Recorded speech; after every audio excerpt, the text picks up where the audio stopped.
Assalamualaikum warahmatullahi wabarakatuh. Perkenalkan, saya Fadilah Mutmainah dengan NIM 1814080021 dari jurusan Tadris IPA Fisika kelas A Universitas Islam Negeri Imam Bonjol Padang. Pada mata kuliah termodinamika ini, saya akan menjelaskan tentang analisa dari jurnal, yaitu pemahaman konseptual siswa tentang konsistensi panas dan suhu. Tujuan pemahaman konseptual siswa tentang konsistensi panas dan suhu yaitu untuk mengeksplorasi dan mendeskripsikan konsistensi siswa pada pemahaman konsep panas dan suhu. Di abstrak, bahwa sampel yang diambil secara purposif teknik random, sampling terdiri dari 99 siswa SMA dari 3 SMA di PT Kota Jayapura. Metode deskriptif kualitatif yang digunakan dalam penelitian jurnal ini, datanya dikumpulkan menggunakan tes dan wawancara tentang materi panas dan suhu. Berdasarkan hasil analisis data, disimpulkan bahwa 3,3% siswa merupakan siswa konsistensi jawaban benar, 79,80% siswa konsistensi tetapi jawaban salah, dan 17,17% siswa tidak konsisten. Konsistensi respon siswa dalam memahami konsep fisika menuntut lebih dalam pemahaman pada sebagian siswa untuk melihat persamaan masalah fisika disajikan dengan berbagai cara. Di antaranya, pertama, pemahaman yang lebih mendalam tentang konsep fisika membuat siswa konsisten tentang apa yang dia lakukan merasa benar. Efek tidak langsung dari konsistensi tersebut diperiksa dengan menggunakan representatif konsistensi dalam apa yang dia anggap benar atau mungkin bertentangan dengan sains. Tapi bagaimanapun hal tersebut, jika kesetaraan dianggap dari perspektif representasi yang berbeda, maka kesetaraan membutuhkan pertimbangan berbagai representasi dari konsep fisika. Yang kedua, mahasiswa konsistensi akan mencerminkan bahwa ada tingkat pemahaman yang lebih tinggi dalam mempersepsikan konsep fisika. Dan ini terwakili dalam berbagai masalah. Konsep panas dan suhu ini lazim di seluruh kurikulum sains, di semua tingkatan pendidikan dasar, menengah, bahkan pascasarjana. Yang ketiga, siswa mengalami kesulitan dalam konsep panas pemindahan menggunakan konduksi. Nah, di dalam sabuk pengaman terbuat dari logam dan non-logam. Yang keempat, mahasiswa memiliki kesalahpahaman tentang panas dan suhu. Temperatur suatu benda berhubungan dengan ukurannya. Yang kelima, konsep yang dikembangkan siswa bersumber dari interpretasi ide yang dimunculkan dari pengalaman sehari-hari. Yang keenam, untuk memahami konsep fisika, siswa harus terampil dalam mengungkapkan konsep tersebut dalam berbagai cara atau bentuk representasi ganda. Keterampilan representasi adalah kemampuan yang harus dimiliki menafsirkan dan menerapkan berbagai konsep dalam memecahkan masalah dengan tepat. Yang ketujuh, banyak representasi adalah representasi konsep dengan berbagai cara seperti verbal, grafik, diagram, dan lain-lainnya. Nah, kemampuan siswa untuk berhasil dalam belajar antara lain ditentukan oleh kemampuan berpikirnya. Inilah poin kunci dalam memecahkan masalah selama proses pembelajaran. Dengan menerapkan keterampilan berpikir siswa dalam melatih dan mengembangkan kecerdasan kognitifnya, serta menghubungkan berbagai fakta atau informasi untuk pengetahuan yang diperoleh sebelumnya, untuk membuat prediksi atas hasil outcome yang kemudian dirumuskannya. Nah, kegiatan belajar mengajar harus melibatkan kemampuan berpikir eksplisit sehingga memfasilitasi pengkategorian kemampuan berpikir berdasarkan kerangka yang tersedia. Nah, yang kedelapan, berdasarkan teori dan studi kasus peneliti telah melakukan studi untuk menyelidiki konsistensi pemahaman konseptual. Nah, konseptual siswa yaitu tentang panas dan suhu ini. Nah, pertanyaan penelitian yang diusulkan dalam penelitian jurnal ini adalah bagaimana konsistensi pemahaman konseptual siswa panas dan suhu ini. Selanjutnya, metode penelitian pada jurnal ini digunakan dalam Penelitian bersifat deskriptif untuk mengidentifikasi siswa memahami konsistensi panas dan suhu. Pengambilan sampel dilakukan secara purposif random, sampling yang terdiri dari siswa 3 sekolah menengah atas di kota Jayapura. Instrumen pengujian diadaptasi dari HTCI, yaitu Heat and Temperature Concept Evaluation. Data dikumpulkan menggunakan soal tes pilihan ganda dengan penalaran serta wawancara. 20 tes pilihan ganda item yang terdiri dari 2 item tentang suhu, 8 item tentang panas, dan 10 lainnya tentang perpindahan panas diberikan. Wawancara dilakukan untuk mengumpulkan data tentang alasan yang diberikan oleh siswa. Nah, presentasi konsistensi pemahaman siswa berdasarkan jawaban untuk dapat dilihat di tabel ini, yaitu tabel ini tentang presentasi konsistensi pemahaman konseptual siswa, yang mana pada tabel ini ada konsistensi SMA 1 Jayapura, SMA Katada, SMA Pembangunan 5 Yapis, dan rata-rata. Ketika konsistensinya benar, maka SMA 1 Jayapura mendapatkan nilai persenan 4,8% dan SMA Katada 3,33. Sedangkan SMA Pembangunan 5 Yapis itu 0, jadi rata-ratanya adalah 3,03%. Nah, di secara konsisten itu SMA Jayapura mendapatkan presentasi nilai 75,51% dan SMA Katada 80%, SMA Pembangunan Yapis yaitu 90%. Jumlah rata-rata di sini yaitu 79,80%. Begitu dengan tidak konsisten, SMA 1 Jayapura mendapatkan nilai presentasinya 20,41% dan SMA Katada 16,67%, yang SMA Pembangunan 5 Yapis yaitu 10%. Jadi rata-ratanya adalah 17,17%. Berdasarkan tabel ini, dilihat presentasi siswa SMA Pembangunan 5 Yapis yang secara konsisten memberikan jawaban benar adalah 0%.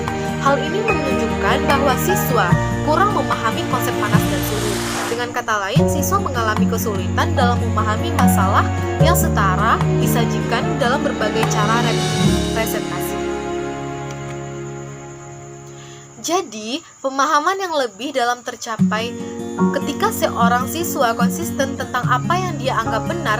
Representasi dari sebuah masalah dari berbagai bentuk representasi tersebut menuntut adanya persepsi ilmiah dari siswa.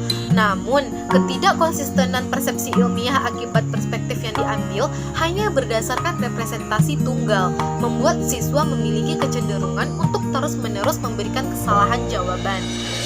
Berdasarkan teori konsistensi, seorang pelajar dibawa ke tingkat pemahaman yang lebih tinggi ketika terkena berbagai konsep fisika yang disajikan dalam masalah yang berbeda tentang data presentasi.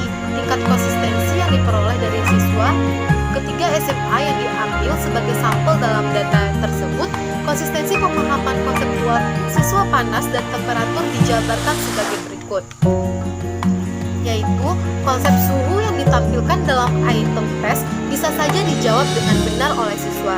Pertanyaan yang diajukan siswa mengacu pada 2 cangkir A dan B dari bahan yang sama, masing-masing berisi 150 gram air. Suhu gelas sebesar 25 derajat Celcius. Suhu air pada awalnya di gelas A 60 derajat Celcius dan di gelas B 75 derajat Celcius. Kaca mana yang mencapai suhu akhir lebih awal, piala A atau cangkir B?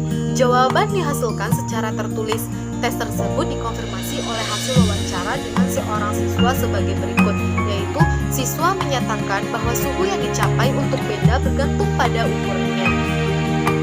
Konsep seperti ini mungkin ada di benak siswa berasal dari pemahaman salah siswa tentang panas suatu benda berkolerasi positif dengan massa. Namun seharusnya panas yang dilepaskan dari suatu benda berkolerasi positif dengan massa. Siswa seperti itu mungkin belum membahas masalah tersebut secara mendalam, mengakibatkan pemahaman yang salah diinternalisasi. Nah, Jadi, ungkapan kalor suatu benda berkolerasi positif dengan masanya adalah akibat keliru dianggap sebagai benda besar selalu memiliki suhu lebih tinggi daripada yang lebih kecil. Ketika dihadapkan pada masalah multivariabel, orang umumnya mengurangi kompleksitas dengan mengabaikan beberapa variabel atau variabelnya bergabung menjadi hubungan satu variabel.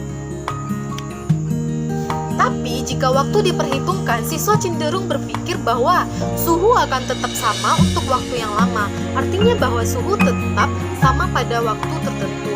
Hal ini terdapat dilihat pada grafik yang menunjukkan hubungan antara suhu dan waktu. Seperti gambar A itu grafik temperatur, yang B juga temperatur dengan grafik yang berbeda. C dan D serta E seperti itu juga. Tapi di sini dia memilah option E. Kenapa? Alasannya yaitu suhunya konsisten. Nah, temperatur akan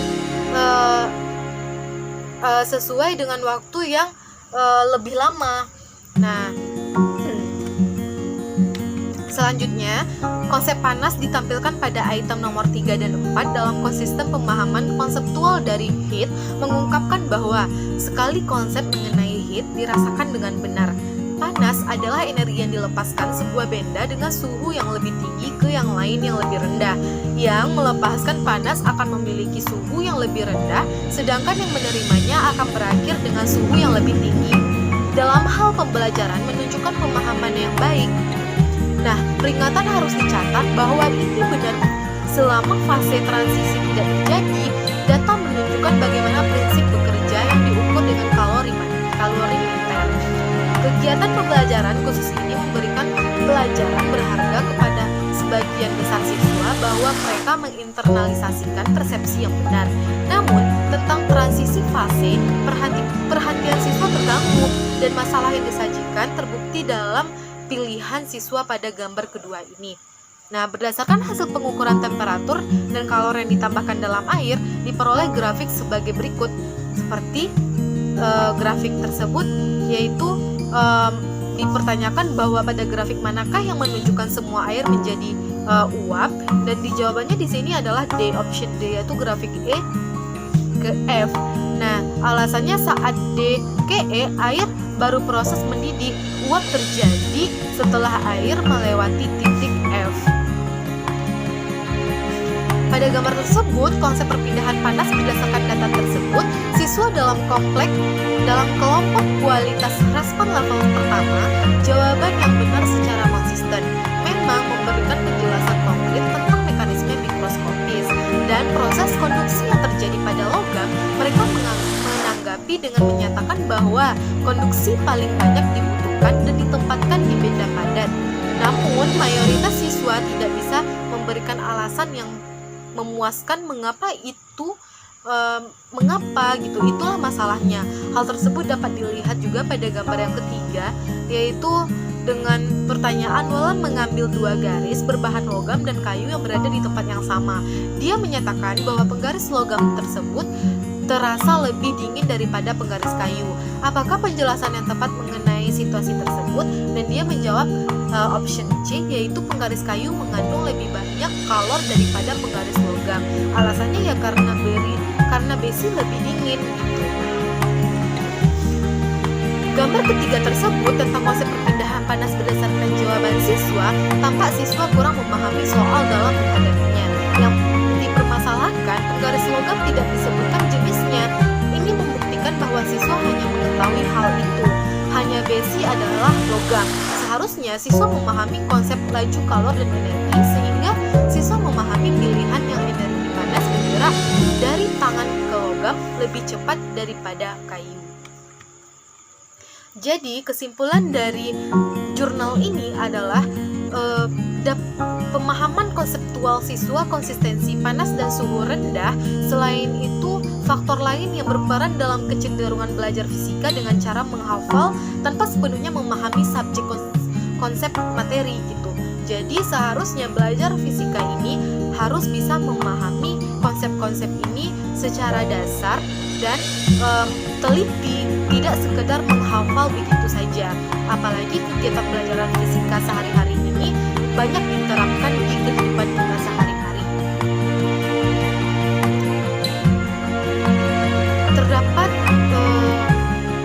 Al-Quran yang menjelaskan tentang panas dan suhu ini, yaitu ayat Al-Quran tentang surat Al-Kahfi ayat 96 yang berbunyi A'udzubillahi minasyaitonirrajim Bismillahirrahmanirrahim Atuni zubaral hadid hatta iza sawa bainas sadafaini qalanfuku hatta iza ja'alahu naran qa'atuni ufil alaihi kibra. Sadaqallahul azim. Yang mana artinya, berilah aku potong-potongan besi hingga apabila besi itu telah sama rata dengan kedua puncak gunungku. Berkatalah Zulkarnain, tiuplah api itu hingga apabila besi itu sudah menjadi merah seperti api. Dia pun berkata, berilah aku tembaga yang menggigit agar aku menjuangkan ke atas besi panas itu. Di sini bahwa tafsirannya dalam fisika yaitu dijelaskan bahwa gimana perpindahan suhu tersebut dan panas tersebut. Di sini sangat dijelaskan bahwa terdapat sebuah perpindahan panas seperti itu. Terima kasih banyak untuk semua teman-teman yang sudah menonton video ini. Semoga pelajaran ini dapat menjadi pengetahuan baru serta menjadi amal ibadah untuk kita semua tentunya. Amin, amin ya robbal alamin. Akhir kata wabillahi taufik wal hidayah. Assalamualaikum warahmatullahi wabarakatuh.